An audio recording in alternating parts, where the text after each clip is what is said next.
magiya ustadları Azərbaycanda ki çox azdır, yox səviyyəsindədir. Magiya ustadları həmin o 5-ci boyutda olan varlıqlarla kontakta girir, gələcək oxuması eləyə bilirlər. 6-cı level qanunlar boyutudur.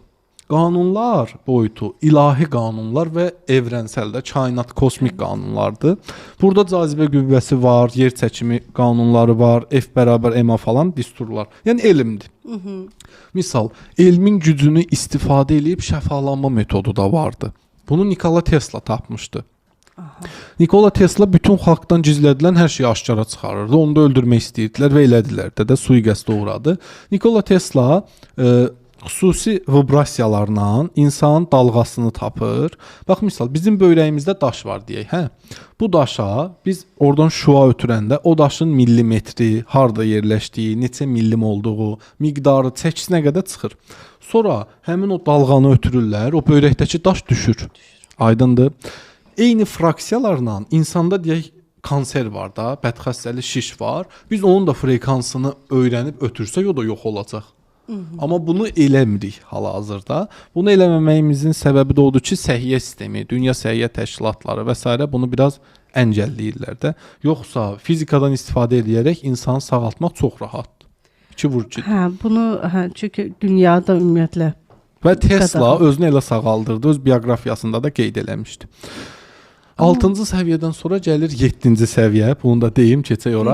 7-ci səviyyə tanrısal boyutlu səviyyədir. Yəni yaradanla, var olan hər şeyin yaradanından istəmə, alma, niyyət etmə, dua eləmə məqamıdır.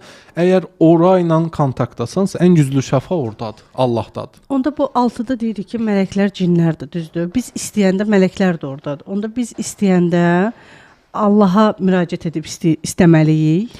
Ən yuxarı Allahdır. Əgər sən şəfalanma istəyirsənsə, onda sən 7 ilə, yəni Allahla istəməlisən. Boyut olaraq ən yuxarıda odur, aləmlərin Rəbbi gedir.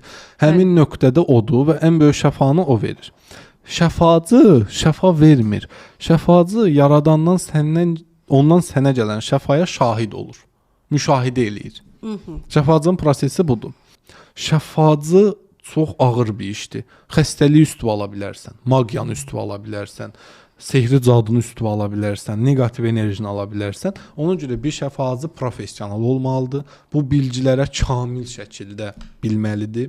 Bunun eğitimini, təlimini keçməlidir. Əlavə olaraq da seanslarda eləməlidir ki, qarşı tərəfin şuur altında o qorxu blokaj qalmasın. Bəzi xanımlar var ki, qadın enerjisi bloklanıb. Bu necə olur? Bax, bir qızdır, anası ona hamilə qalanda, yoldaşı da o dövrdən söhbət edirəm, deyir ki, mən qız uşağı